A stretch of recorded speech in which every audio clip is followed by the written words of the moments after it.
Hello, in today's video I'll tell you how to use the fermentation mode on your ThermoMix TM6.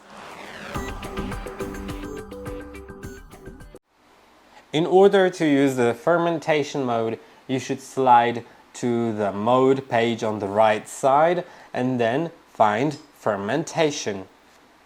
Once you select that mode, it'll tell you that with this temperature you can ferment certain foods at a constant temperature. You should set the time up to 12 hours ahead with a temperature between 37 and 70 degrees Celsius.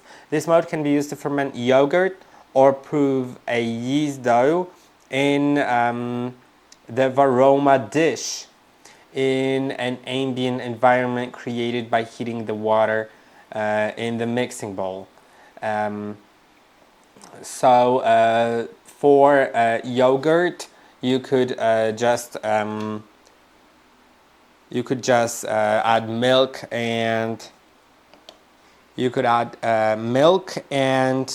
starter culture.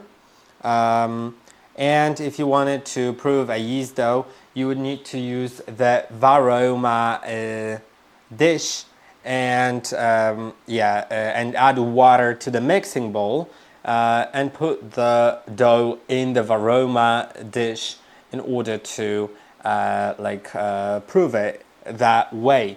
Now let's close that, and now you can select the time, select the temperature, and enable the fermentation mode by selecting it and turning the dial one step.